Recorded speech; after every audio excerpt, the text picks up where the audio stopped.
Olá pessoas, no vídeo de hoje vamos conversar um pouquinho sobre Noite e Dia, que é um romance da Virginia Woolf que eu li para poder cumprir a minha meta literária deste ano, que está atrasada, diga-se de passagem.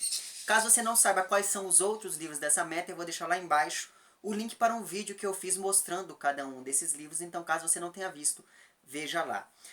Cá estou eu aqui então, gripado, para poder falar um pouquinho para vocês sobre este segundo romance da Virginia Woolf, que foi publicado lá em 1919. E esse vídeo que você está vendo agora, ele vai se dividir basicamente em 4 partes. Sendo que nessa primeira parte aqui, que é uma parte um pouco mais introdutória, eu vou me dedicar basicamente a retomar um pouquinho de alguns dados que eu julgo relevantes sobre o romance anterior da Virginia Woolf, né, sobre o primeiro romance dessa autora, que é aqui o A Viagem, que foi publicado em 1915, e para o qual já tem vídeo aqui no canal, o link para ele vai estar lá embaixo também. E este daqui é um romance que já vai flertar muito bem com várias escolhas estéticas próprias do modernismo. Escolhas essas que influenciam diretamente o fluxo da narrativa, como por exemplo, a perspectiva múltipla do narrador aqui, que afeta a construção dos personagens, uma vez que a gente não tem uma visão única incidindo ali sobre esses personagens, sobre essas pessoas que habitam aqui este livro. E outro elemento estético ligado ao modernismo, enfim, que seria depois radicalizado no modernismo, é aquela ideia de um ritmo de leitura irregular, que lança o leitor, no caso aqui de A Viagem, em altos e baixos na narrativa, como aqueles vivenciados pelos próprios personagens durante a sua viagem de barco, saindo da Inglaterra e chegando aqui na América do Sul. Esse ritmo irregular da leitura pode ser muito bem observado em livros como, por exemplo, o A Montanha Mágica, do Thomas Mann, que você tem ali, por conta daquela questão temporal que eu falei para vocês naquela minha série de vídeos sobre este romance, por conta dessa questão temporal, você tem ali uma série de recursos estéticos que interferem mesmo no ritmo da leitura, e isso tem um porquê. Caso você não saiba do que eu estou falando, há algum tempo eu fiz aqui neste canal uma série de vídeos, né? Eu fiz aqui uma leitura coletiva deste romance, e então eu vou deixar o link deste romance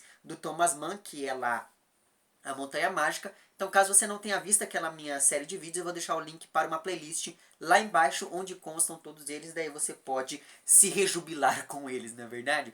Mas enfim, essas questões então de ordem estética acabam afastando este romance aqui daquele narrador onisciente e distanciado próprio de um romance tradicional, e acaba fazendo com que este livro de estreia da Virginia Woolf seja extremamente ousado do ponto de vista literário, diferentemente do que aconteceria com o segundo romance da autora, que, como eu falei para vocês, então, é aqui o Noite e Dia, que é o livro sobre o qual eu vou comentar um pouquinho aqui com vocês hoje. Este livro aqui, então, como eu também já falei para vocês, foi publicado lá em 1919, só que, apesar dele trazer aqui também toda aquela variação da perspectiva e mesmo aquele compromisso de estudar os personagens que nós temos aqui em A Viagem, ainda que nesse segundo romance o número de personagens seja bem reduzido quando comparamos ao número de personagens aqui do romance de estreia da Virginia Woolf, mas enfim. Apesar de tudo isso, este romance aqui, esse segundo romance da autora, ele se aproxima muito mais do romance tradicional inglês. E isso se traduz principalmente no ritmo lento, monótono, quase enfadonho desse romance aqui em vários momentos. Então, este segundo livro da autora acaba não trazendo toda aquela ousadia estética que marcaria não apenas o primeiro livro da autora, mas também todos os outros, como por exemplo lá Os Anos, Mrs. Dalloway, Orlando e etc. E daí, ao não investir em escolhas estéticas mais ousadas, o que a Virginia Woolf faz nesse seu segundo romance é se concentrar muito mais em tecer várias críticas ao sistema de classes, ao casamento por conveniência, à sociedade de aparências, à tirania da sociedade vitoriana e a todas aquelas convenções sociais que escravizam, que engessam as pessoas. Isso não significa que este aqui seja um romance que tenha menos méritos do que o romance anterior, ou que ele tenha menos méritos do que o próximo romance da autora, que é aqui o Quarto de Jacob, que é um livro no qual se percebe de uma maneira ainda mais acentuada todo um diálogo com essa tradição modernista, digamos assim, não é verdade? Eu ainda preciso fazer um vídeo falando dessa questão do modernismo e do porquê a gente pode pensar em uma tradição modernista, mesmo sendo aqui, mesmo nos referindo a livros que estão ainda no olho do furacão, digamos assim, né? No auge deste movimento estético, mas enfim, ainda farei isso um dia, quem sabe.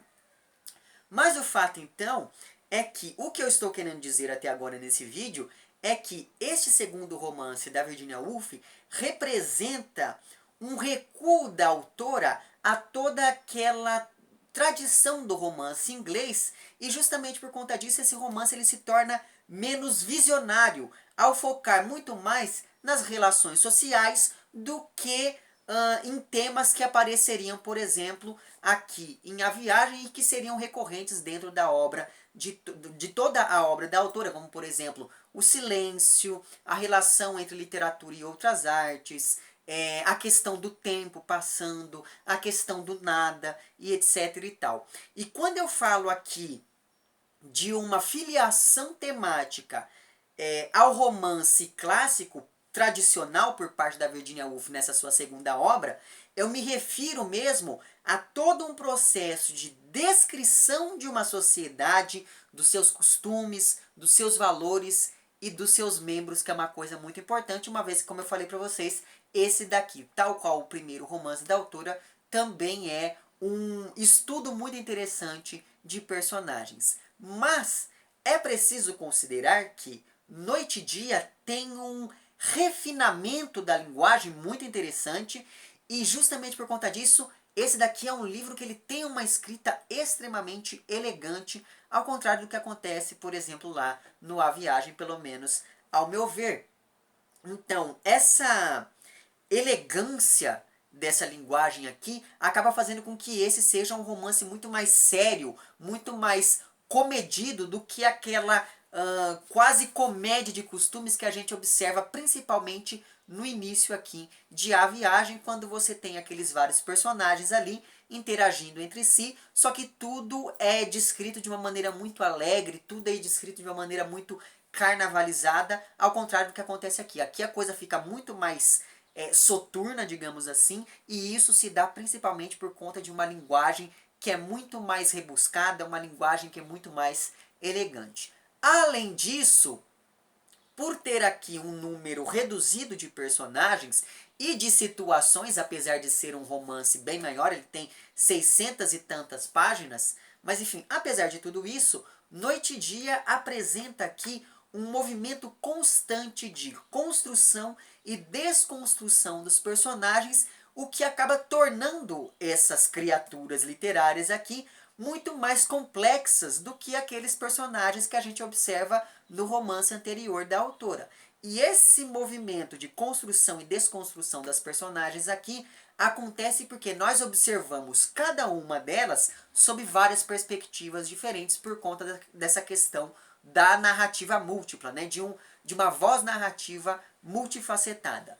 Portanto, apesar de ser muito menos interessante do ponto de vista formal, esse segundo romance da Virginia Woolf tem uma construção literária, uma construção narrativa muito superior àquela que a gente observa aqui no primeiro romance da autora. Evidentemente, esse daqui é um livro de estreia, né? Então ele tem algumas derrapadas aqui e ali, ao contrário do que acontece aqui. Aqui a gente já tem a Virginia Woolf se impondo como uma grande, como uma exímia romancista, e isso fica claro em vários momentos aqui dessa narrativa. Mas enfim, postas todas essas coisas, posto esse prolegômero imenso, do que vai falar então o Noite e Dia?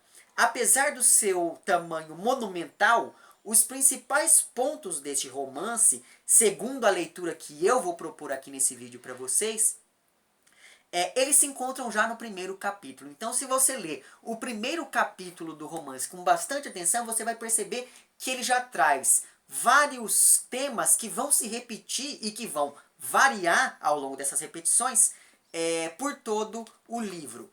Por isso, o que eu vou fazer aqui é me deter de maneira mais aprofundada nesse capítulo inicial, uma vez que nele nós já encontramos então concentradas as principais tensões que vão permear todo o romance. Mas antes de me deter na leitura deste primeiro capítulo, é importante eu falar básica e rapidamente sobre o assunto, sobre os assuntos gerais do livro, que é que em um plano muito mais, digamos, superficial, em uma leitura mais desatenta, digamos assim, a gente pode dizer que Noite e Dia fala sobre as relações que se estabelecem entre quatro personagens, que vão ser aqui então os personagens centrais deste romance.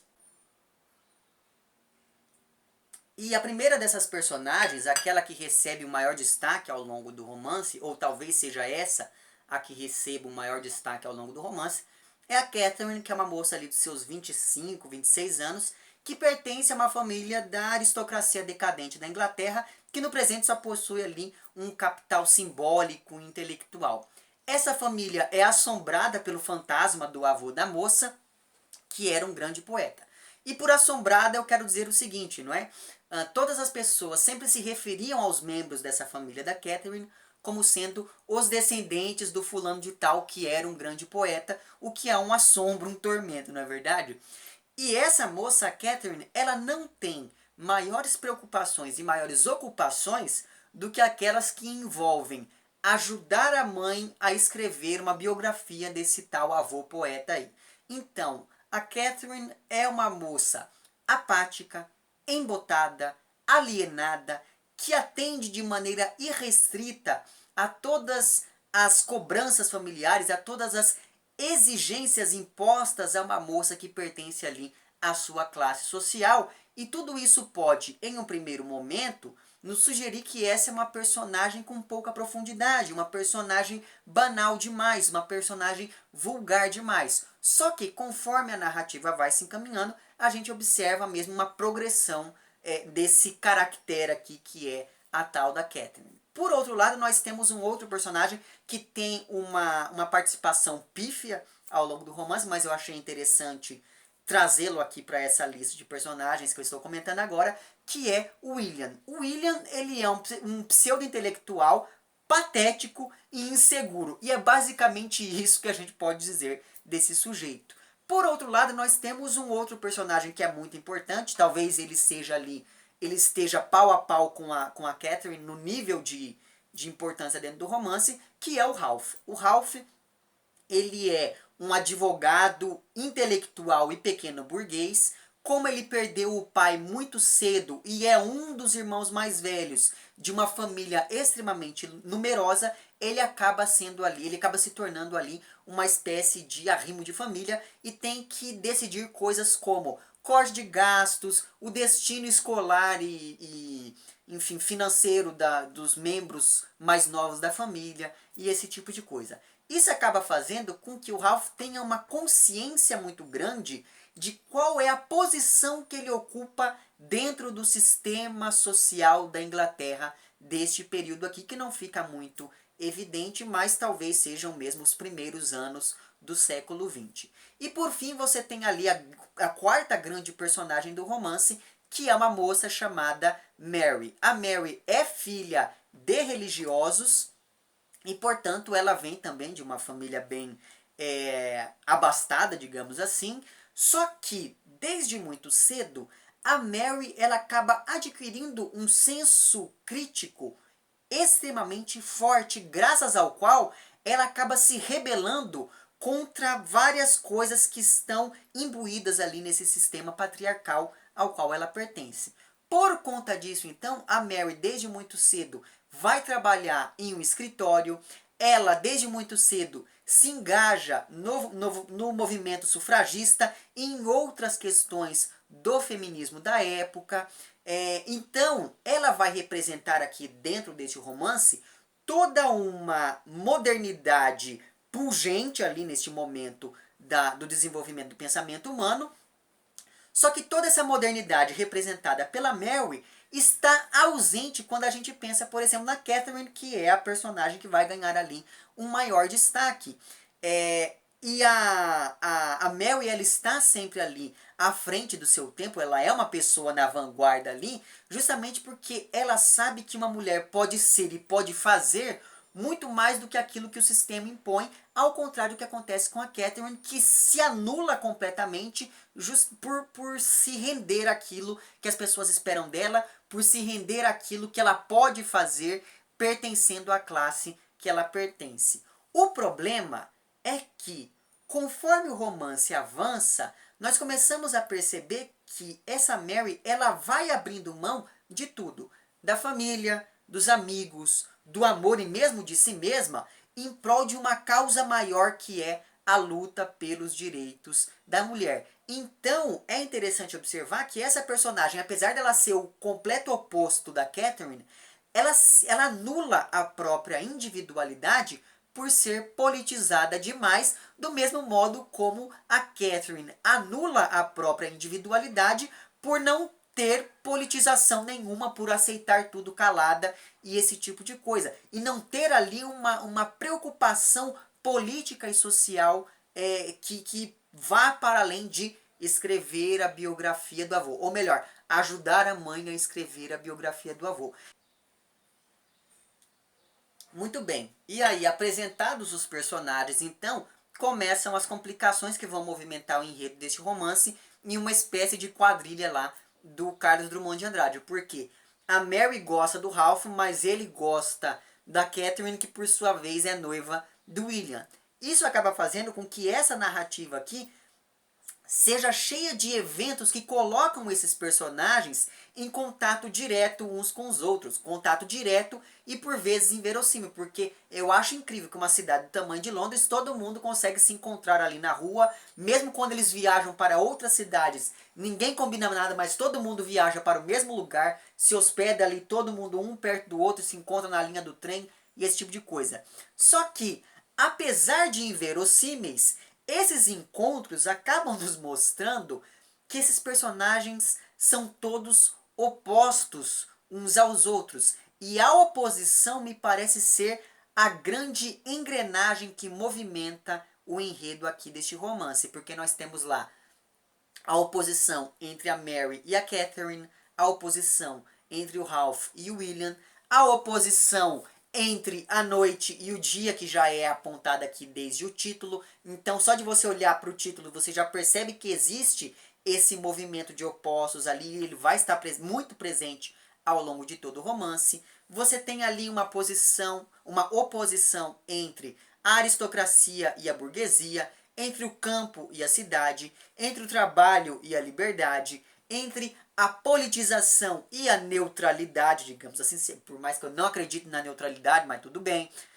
Você tem ali uma oposição entre o mundo real e esse mundo imaginário habitado aqui pela Catherine. Você tem uma oposição entre um estilo tradicional e um estilo moderno. Por mais que eu tenha dito, isso é uma coisa muito importante de dizer agora, por mais que eu tenha dito e que muitas pessoas defendam que esse daqui é um livro extremamente tradicional, eu percebi que nele a gente já encontra aqui e ali alguns laivos do que seria ali depois retrabalhado com mais intensidade pela Virginia Woolf nos seus romances modernistas. É quase como se fosse lá os cochilos do Homero, sabe? Vez ou outra ela acaba escorregando aqui, você fala, nossa, isso daqui deixa de ser um pouco tradicional e começa ali a flertar, ainda que de maneira bem leve, com o que seria uma estética mais moderna, enfim. Eu estava aqui falando, o gato pulou em cima da mesa, fez aquela bagunça, mas eu já o retirei para o seu recinto. O que eu estava prestes a dizer a vocês, antes de ser interrompido,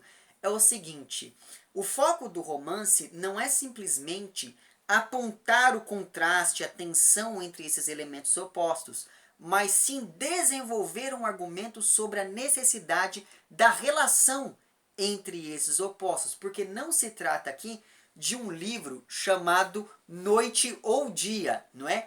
Portanto, os opostos aqui são importantes para que a narrativa se encaminhe. E conforme a gente observa o encaminhamento dessa narrativa, percebe-se que esses personagens se tornam cada vez mais complexos por conta mesmo dessas suas dualidades adquiridas por conta dessa questão toda da oposição entre eles e etc e tal. E daí uma coisa muito interessante é que essa dualidade dos personagens afeta mesmo outras instâncias da narrativa, como por exemplo a instância temporal.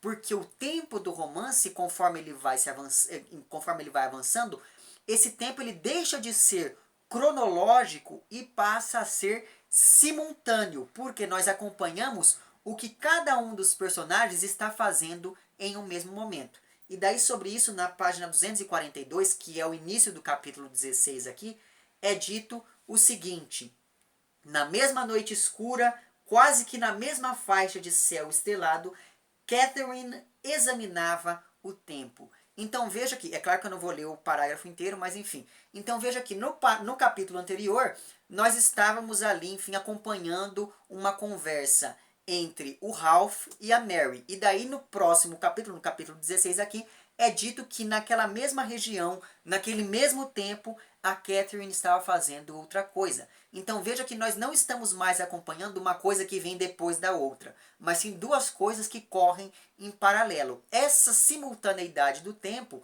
só acontece porque nós estamos acompanhando ao longo da narrativa uma dualidade que se estabelece entre os personagens, uma oposição que se estabelece entre esses personagens.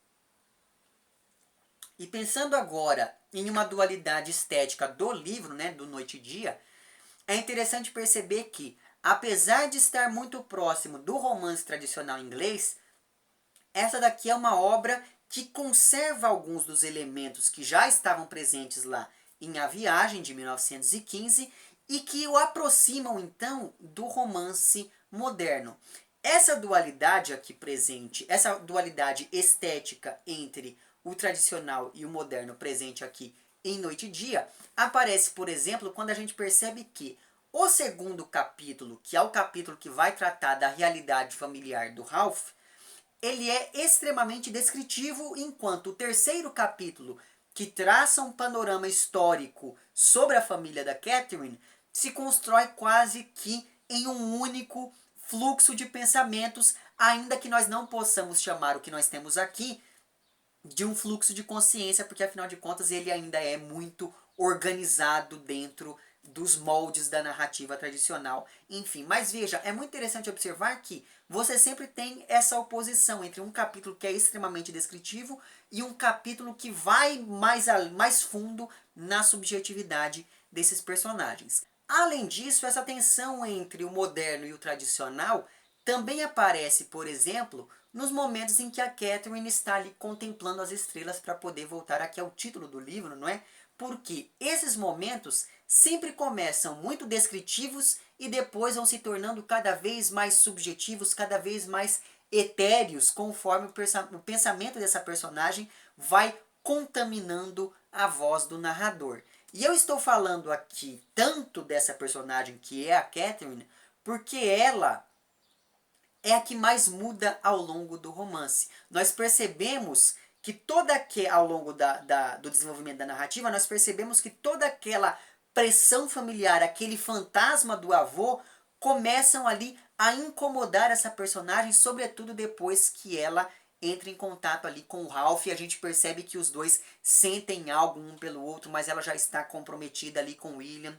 Enfim, a partir de agora, eu vou me ater mais detidamente à leitura do capítulo inicial do romance, porque como eu falei para vocês em algum lugar do passado, me parece que neste primeiro capítulo vão estar presentes todos os conflitos que vão reaparecer ao longo de todo o romance. Então, em um estilo bem old school, digamos assim, eu vou aqui sentar agora e ler com vocês pausadamente alguns trechos deste primeiro capítulo, como por exemplo a frase que abre o romance, que é a seguinte: era uma tarde de domingo em outubro, e como muitas jovens damas de sua classe, Catherine Hilbery servia o chá.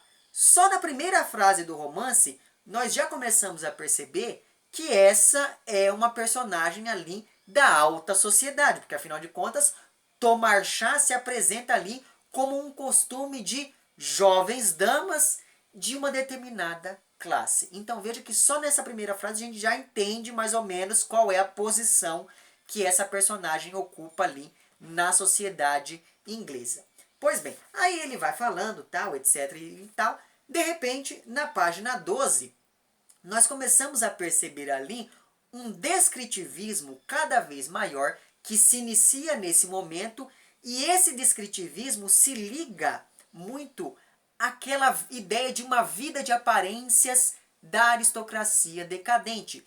Então, às vezes, parecer feliz é muito mais importante do que ser feliz de fato. E daí, para poder exemplificar isso, na página 2 é dito o seguinte: de repente deu na cabeça de Catherine que se alguém abrisse a porta naquele momento, poderia pensar que estivessem a divertir-se.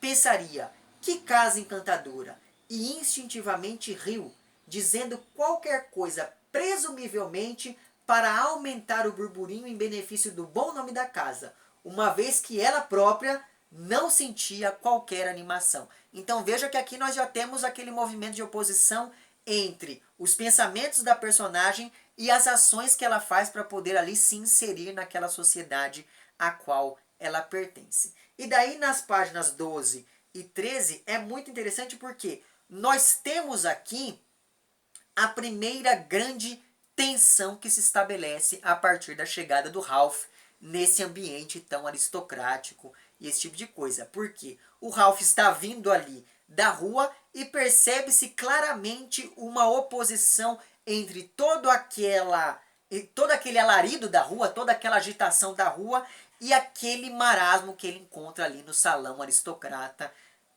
da Catherine. E com isso, o rapaz já se arrepende amargamente de ter entrado ali, porque afinal de contas, como todo bom flaner, o Ralph vê na rua um lugar de liberdade total. E daí, nas páginas 12 e 13, eu vou ler aqui alguns textos para vocês, é dito o seguinte: com os ônibus e os táxis correndo-lhe ainda pela cabeça, com o corpo ainda trepidante da rápida caminhada pela rua, a desviar-se do tráfico e dos pedestres, o salão lhe parecia, ao Ralph, deveras remoto e estático. Mr. Dunham, que é o sobrenome ali do Ralph, recriminou-se severamente por haver trocado a liberdade da rua por esse salão sofisticado. Então veja que aqui nós já temos mesmo, de maneira muito evidente, uma tensão, uma oposição entre esses dois personagens, o Ralph e a Catherine. Na página 14, existe um trecho também que me chamou muita atenção, em que é dito o seguinte: Catherine mexeu seu chá. Isso é um narrador ali, enfim, em terceira pessoa, um narrador externo. E pareceu especular, foi o que Denham pensou, e daí nós já temos a perspectiva mudando para o que o Ralph está pensando, sobre o dever de encher a xícara de alguém. Na realidade, a moça se ocupava, e aqui nós já temos uma variação novamente para a perspectiva da própria Catherine, a moça se ocupava em pensar como manter esse estranho rapaz em harmonia com o resto. Observou que ele apertava a xícara a tal ponto que a fina porcelana corria o risco de ceder. Então veja que nesse trechinho aparentemente bobo que eu acabei de ler para vocês, nós já temos um jogo narrativo muito interessante, uma mudança na perspectiva que acontece de maneira muito rápida e que já coloca uma tensão entre esses dois personagens, porque enquanto o Ralph projeta nela uma crise que é sua, uma revolta que é sua, ao especular que ela provavelmente deve estar pensando ali sobre o seu dever em servir as outras pessoas, na verdade a gente percebe que a moça está muito mais preocupada em inserir esse rapaz de maneira mais confortável naquele meio aristocrático. E nesse jogo entre o pensamento de um e de outro, essa tensão que se estabelece entre os pensamentos desses personagens, acaba se transferindo para o momento em que a moça começa a observar que o Ralph está apertando ali aquela xícara de porcelana. Como se a xícara fosse uma espécie de ideia, como se ela fosse uma espécie de símbolo sobre romper toda aquela ordem estabelecida naquele ambiente aristocrático a partir da presença desse ser estranho que é o Ralph. Então veja que é um trecho extremamente banal dentro do enredo do livro, mas ainda assim ele vai reaparecer sob outras roupagens ao longo de todo o romance. Muito bem, daí nós temos aqui, ao longo das páginas 16 e 17, uma série de elementos narrativos aqui que deixam claro, primeiro, como a Catherine se constrói a partir do olhar das outras pessoas, e daí você percebe que as aparências acabam ganhando uma importância muito grande. Depois, você tem a ideia de que a aparência é apenas a porta da entrada a partir da qual a gente consegue, de fato, conhecer esses personagens mais a fundo. E depois você tem a ideia de que, para o Ralph, a Catherine parecia estar ali, digamos, em um estado de letargia constante, e justamente por conta disso ele resolve que ele precisa acordar, ele precisa chacoalhar aquela moça. E daí então nas páginas 16 e 17 é dito o seguinte, isso daqui que eu vou ler agora é o Ralph olhando para a Catherine. Os olhos escuros, ovalados do pai, cheios até as bordas de luz, embora sob um fundo de tristeza. Ele está comparando a fisionomia da moça com a fisionomia do pai dela. E como ela ainda era jovem demais para ter adquirido algum ponto de vista pessimista, poder-se-ia dizer que esse fundo não era tanto tristeza quanto um espírito dado à contemplação e ao autocontrole. Então veja, ele começa analisando a fisionomia dela e aos poucos ele vai se aprofundando e começa a analisar a moça em si. E daí mais para baixo é dito o seguinte: firmeza e serenidade marcavam-lhe a expressão, e essa combinação de qualidades resultava num caráter bastante definido, mas desses que são feitos para deixar à vontade um homem jovem que mal a conhece. E daí na página 17 termina-se esse pensamento com o seguinte trecho: Ralph, controlando seu desejo de dizer algo de abrupto e explosivo, capaz de chocá-la e despertá-la. Então isso é ele pensando ali, referindo-se evidentemente a Catherine. Então veja que aqui nós temos um jogo muito interessante que se estabelece entre esses dois personagens e que vai, enfim, durar até o fim do livro.